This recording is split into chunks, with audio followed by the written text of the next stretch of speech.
नमस्कार, मी अमोल मोरे आणि आपण पाहत आहात बीज डंका. पैसा पुराणी आपल्या विशेष बिझनेस बुलेटिनमध्ये आपलं मनपूर्वक स्वागत. जागतिक अर्थव्यवस्थेत वेगाने बदल घडत आहेत. एका बाजूला व्यापार युद्ध, भूराजकीय संघर्ष आणि महागाईचे आव्हान आहे, तर दुसऱ्या बाजूला कृत्रिम बुद्धिमत्ता, हरित ऊर्जा आणि अत्याधुनिक तंत्रज्ञानामुळे उद्योग विश्वाचा चेहरा मोहरा बदलत आहे. या प्रत्येक घडामोडींचा परिणाम आपल्या अर्थव्यवस्थेवर, उद्योगांवर, गुंतवणुकीवर आणि सर्वसामान्यांच्या खिशावर होत आहे. याच घडामोडींचा वेध घेणारे विश्लेषण घेऊन आम्ही दररोज तुमच्या समोर येत असतो. चला सुरुवात करूया आजच्या सर्वात महत्त्वाच्या बातमीने. भारताने आत्मनिर्भर भारत अभियानाला आता अधिक व्यापक स्वरूप देत उत्पादन क्षेत्रात मोठी झेप घेण्याची तयारी सुरू केली आहे. चीनवरील आयातीवरील अवलंबित्व कमी करून भारताला जागतिक उत्पादन केंद्र बनवण्यासाठी केंद्र सरकारने तब्बल 1272 आयात वस्तूंची निवड केली आहे.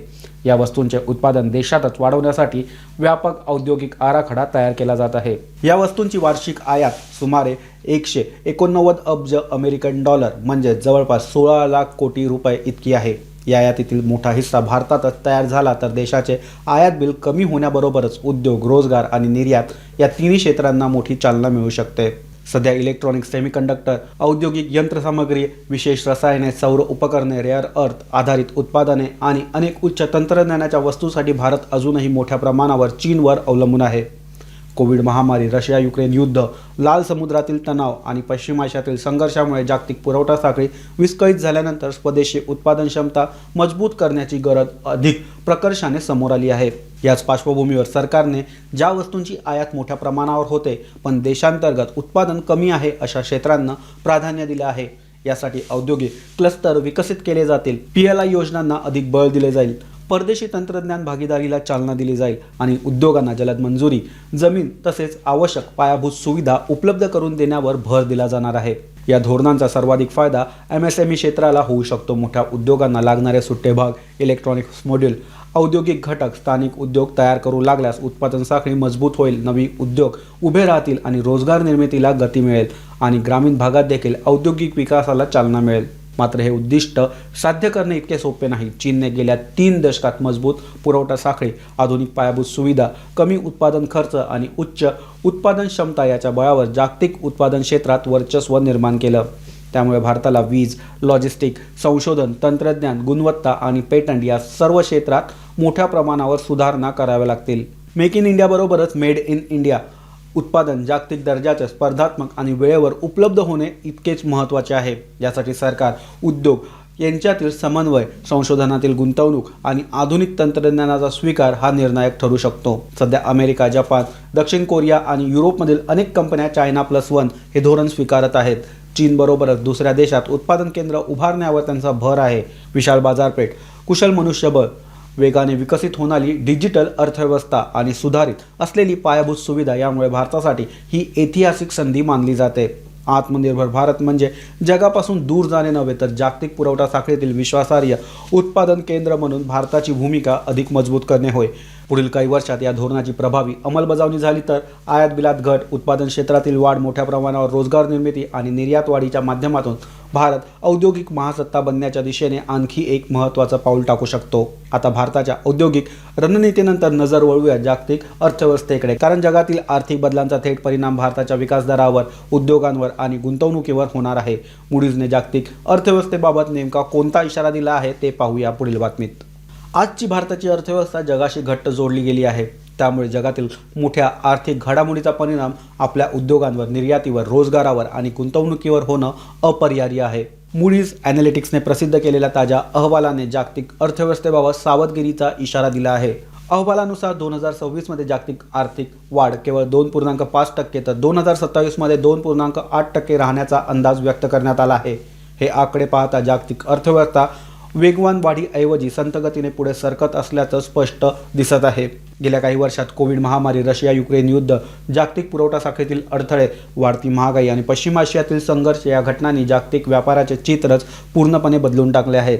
उत्पादन खर्च वाढला, वाहतूक महागली आणि उद्योगांमधील गुंतवणुकीवर अनिश्चिततेचे सावट निर्माण झाले. याचबरोबर जगातील 2 प्रमुख अर्थव्यवस्था असलेल्या अमेरिका आणि चीन यांच्या वाढीचा वेग देखील मंदावत आहे. अमेरिकेत महागाई नियंत्रणासाठी उच्च व्याजदर कायम ठेवण्यासाठी शक्यता ही वर्तवली जात आहे, तर चीनमध्ये रिअल इस्टेट क्षेत्रातील संकट, कमकुवत ग्राहक मागणी आणि निर्यातीतील मंदी यामुळे आर्थिक गती कमी झाली आहे. या दोन्ही देशातील बदलांचा परिणाम जागतिक व्यापारावर आणि त्यातूनही भारतावर प्रचंड प्रमाणात जाणवत आहे. मूडीजच्या अहवालात भारताच्या अर्थव्यवस्थेबाबत सकारात्मक चित्र मांडण्यात आलं आहे.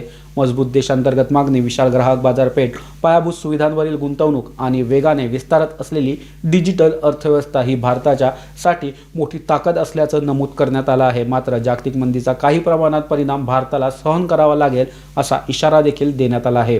भारताच्या आर्थिक वाढीमध्ये IT सेवा, औषध निर्मिती, वाहन उद्योग, अभियांत्रिकी उत्पादने, वस्त्रोद्योग आणि रसायन क्षेत्रातील निर्यातीचा मोठा वाटा असू शकतो. त्यामुळे अमेरिका आणि युरोपमधील मागणी कमी झाली तर भारतीय निर्यातीवर त्याचा थेट परिणाम होऊ शकतो. त्याचबरोबर जागतिक अनिश्चिततेमुळे परकीय गुंतवणुकीचा वेग देखील मंदावण्याची शक्यता नाकारता येत नाही. याचा परिणाम भारतीय शेअर बाजारावर, रुपयाचा विनिमय दर आणि उद्योग क्षेत्रावर देखील दिसू शकतो. मात्र या आव्हानामध्ये देखील एक मोठी संधी दडलेली आहे आणि ती म्हणजे कृत्रिम बुद्धिमत्ता, आर्टिफिशियल इंटेलिजन्स. मूडीजच्या मते AI मुळे उद्योगाची उत्पादकता वाढत आहे. उत्पादन क्षेत्रात ऑटोमेशन, बँकिंगमध्ये जलद निर्णय प्रक्रिया, आरोग्य क्षेत्रात अधिक अचूक निदान आणि सेवा क्षेत्रात खर्चात बचत होत असल्याने जागतिक अर्थव्यवस्थेला नवसंजीवनी मिळू शकते. भारतात देखील स्टार्टअप्स, IT कंपन्या आणि संशोधन संस्था AI मध्ये मोठ्या प्रमाणावर गुंतवणूक करत आहेत. भविष्यात रोजगाराचे स्वरूप बदलणार असले तरी नवीन कौशल्यांवर आधारित रोजगारांच्या मोठ्या संधी या देखील निर्माण होणार आहेत. एकूणच मूडीजचा हा अहवाल घबराट निर्माण करणारा नाही तर सावधगिरी देण्याचा इशारा देणारा आहे. भारताने उत्पादन क्षमता वाढवली, निर्यात मजबूत केली आणि तंत्रज्ञान क्षेत्रात आघाडी कायम ठेवली तर जागतिक मंदीच्या काळात देखील भारत इतर अनेक अर्थव्यवस्थांपैकी अधिक वेगाने प्रगती करू शकतो. आता अर्थव्यवस्थेनंतर वळूया अशा तंत्रज्ञानाकडे जे भारताच्या हरित विकासाला नवीन दिशा देणार आहे.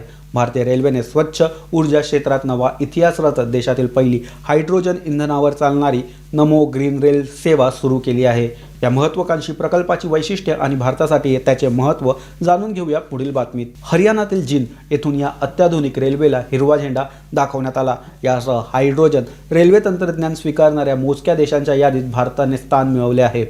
आजपर्यंत भारतीय रेल्वेचा मुख्य आधार डिझेल आणि वीज होता. मात्र हायड्रोजन फ्युएल सेल तंत्रज्ञान हे पूर्णपणे वेगळ्या पद्धतीने कार्य करते. हायड्रोजन आणि ऑक्सिजन यांच्या रासायनिक प्रक्रियेतून वीज तयार होते आणि त्यातूनच केवळ पाण्याची वाफ बाहेर पडते. त्यामुळे कार्बन उत्सर्जन जवळपास शून्यावर येतं. त्यामुळे ही रेल्वे पर्यावरणपूरक वाहतुकीच्या दिशेने मोठी क्रांती मानली जाते. सुरुवातीच्या टप्प्यात ही रेल्वे जिंद ते सोनीपत हा सुमारे 89 किलोमीटरचा मार्ग यावर धावणार आहे. तिची कमाल रचना गती ताशी 110 किलोमीटर तर प्रारंभीचा कार्यरत वेग सुमारे 75 किलोमीटर प्रति तास असेल. एका फेरीत सुमारे 2600 प्रवाशांना वाहून नेण्याची क्षमता असल्यामुळे जगातील सर्वात मोठ्या हायड्रोजनपैकी ती एक मानली जाते. या प्रकल्पात भारतीय संशोधन संस्थांचा मोठा वाटा आहे. RDSO, इंटिग्रल कोच फॅक्टरी आणि भारतीय रेल्वेच्या विविध तांत्रिक संस्थांनी मिळून हे तंत्रज्ञान विकसित केलं आहे. जिंद येथे देशातील सर्वात मोठे हायड्रोजन रिफ्युलिंग स्टेशन उभारण्यात आलं आहे. भविष्यात अशा सुविधा देशातील इतर मार्गावर देखील विकसित करण्याची योजना रेल्वेने आखली आहे. ही रेल्वे केवळ पर्यावरणासाठीच महत्त्वाची नाही तर भारताच्या ऊर्जा सुरक्षिततेसाठी देखील मोठे पाऊल मानले जाते. देश दरवर्षी मोठ्या प्रमाणावर खनिज तेल आयात करतो. वाहतूक क्षेत्रात हरित इंधनाचा वापर वाढल्यास आयातीवरील इंधनावरील अवलंबित्व कमी होण्यास मदत होईल.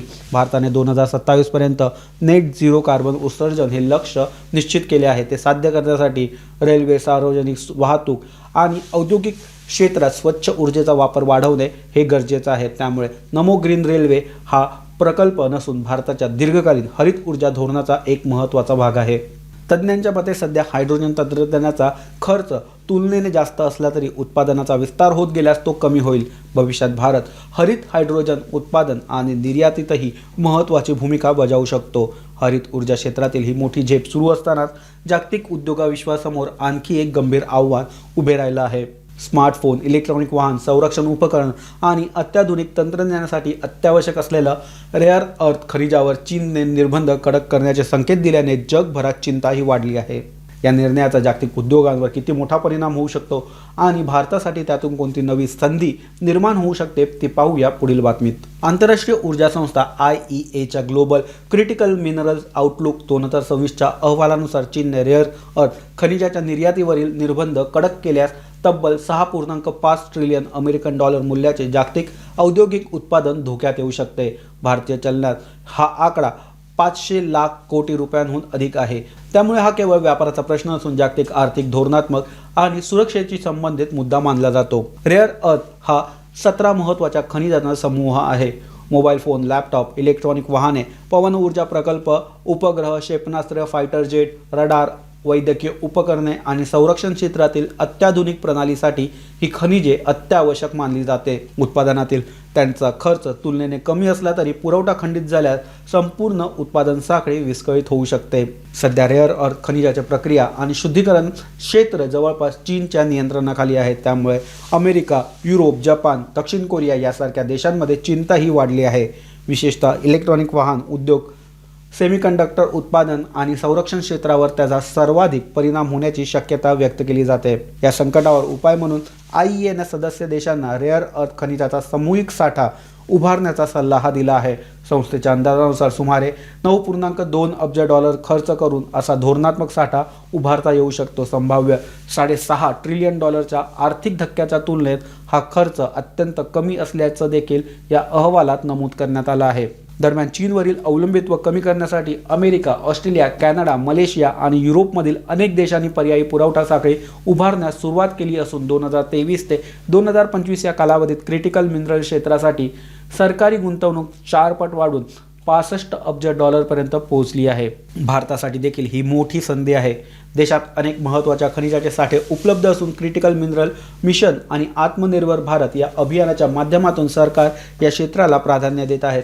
रेअर अर्थ खनिजाचे उत्खनन प्रक्रिया आणि मूल्यवर्धित उत्पन्नावर भर दिल्यास भारत जगातील पुरवठा साखळीतील महत्त्वाचा भागीदार हा बनू शकतो. तज्ज्ञांचं मत असं आहे की ज्या प्रकारे आज सेमीकंडक्टर उत्पादनासाठी जागतिक स्पर्धा सुरू आहे त्याचप्रमाणे पुढील दशकात रेअर अर्थ खनिजावर देखील तीव्र स्पर्धा पाहायला मिळू शकते. योग्य धोरण, गुंतवणूक आणि तंत्रज्ञानाच्या बळावर भारत या क्षेत्रात मोठी झेप हा घेऊ शकतो. आता वळूया अशा बाजाराकडे ज्याच्याशी जवळपास प्रत्येक भारतीय कुटुंब जोडलेला आहे.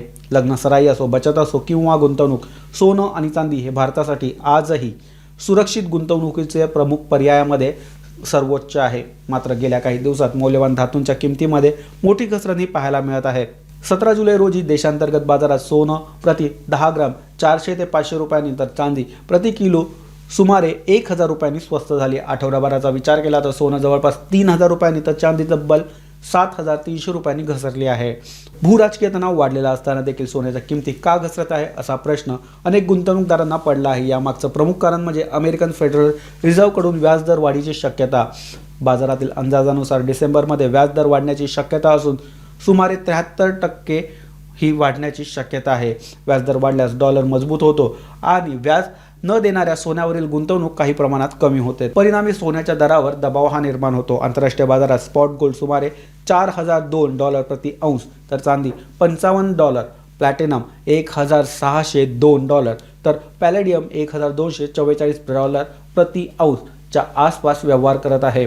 आजच्या पैसापुरांमध्ये भारताच्या अर्थव्यवस्थेला दिशा देणाऱ्या महत्त्वाच्या घडामोडींचा आपण आढावा घेतला. आत्मनिर्भर भारत, मूडीजचा जागतिक आर्थिक इशारा, हायड्रोजनवर धावणारी नमो ग्रीन रेल, रेअर अर्थ खनिजावरील जागतिक स्पर्धा आणि सोनं आणि चांदी यांच्या दरातील घसरण या सर्व घडामोडी बदलत्या जागतिक अर्थकारणाचे स्पष्ट चित्र दर्शवतात. आजचे हे विशेष बिझनेस बुलेटिन तुम्हाला कसे वाटले हे आम्हाला कमेंट करून नक्की कळवा. व्हिडिओ आवडला तर लाईक करा, शेअर करा आणि अर्थविश्वातील महत्त्वाची बातमी सर्वप्रथम पाहण्यासाठी बीज डंका चॅनलला सबस्क्राईब करायला विसरू नका. तसेच बेल आयकॉन दाबा म्हणजे प्रत्येक नवीन बिझनेस बुलेटिन सूचना तुम्हाला सर्वप्रथम मिळेल.